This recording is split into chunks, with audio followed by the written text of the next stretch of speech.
This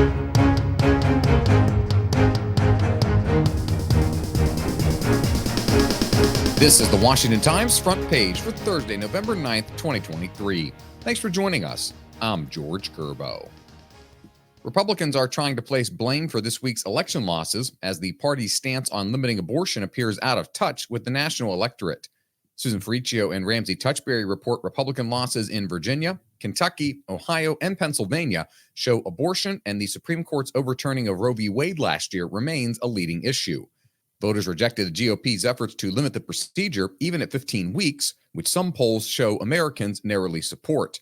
Democrats now see the issue as their path to victory in 2024, when the House, Senate, and White House are all up for grabs. Homeland Security Secretary Alejandro Mayorkas told Congress he needs $14 billion in border money immediately, but any policy changes must wait until lawmakers are ready to pass a broad immigration bill. Stephen Dinan reports Democratic and Republican senators rebuffed his efforts, saying they want policies to change the trajectory of the problems at the border. Mayorkas said he's requesting the money because the administration doesn't want to tackle just one part of the immigration mess right now.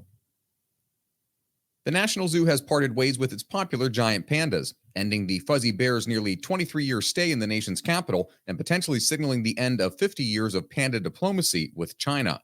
Matt Delaney reports the zoo shared photos of Father Tian Tian, Mother Mei Zheng, and Zhao Qiji being loaded into their custom FedEx cargo plane, nicknamed the Panda Express, at Washington Dulles International Airport.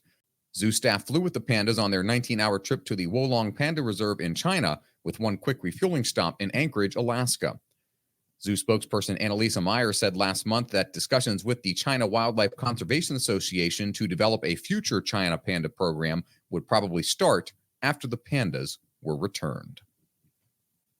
Israel's campaign to avenge the deaths from a Hamas attack last month ground forward despite mounting efforts from abroad for a humanitarian pause. More than 10,500 people in the Gaza Strip have reportedly died in the past month. Israel and the U.S. have rejected calls for a ceasefire, saying it would benefit dug-in Hamas forces. An Israeli army spokesperson said Hamas had lost control of the northern half of the Gaza Strip as thousands of Palestinian civilians have fled south. 3 FBI employees claim that senior bureau officials are revoking security clearances of personnel based on conservative beliefs. Carrie Pickett reports one agent claims FBI executives targeted employees associated with former FBI employees who were interviewed for the right-wing documentary Police State. In a statement, the FBI said the Bureau does not target or take adverse action against employees for exercising their First Amendment rights or for their political views. To allege otherwise is false and misleading. And finally, Australian Prime Minister Anthony Albanese has wrapped up a high-profile visit to China where he met with President Xi Jinping. Andrew Salmon reports it was the first official visit to China by Albanese, who has taken a less confrontational stance toward the communist country than his predecessor, Prime Minister Scott Morrison. The relatively smooth visit may set the tone for further diplomacy, including a hoped-for meeting between Xi and President Biden at the upcoming Asia-Pacific Economic Cooperation Summit next week in San Francisco. Find all today's front page stories at WashingtonTimes.com/front page or on the Washington Times app, and find us wherever you get your podcasts. Just search Washington Times in any major podcast app. You can also find us on social media at Wash Times for breaking news, sports, commentary, and more. For the Washington Times, I'm George Gerbo.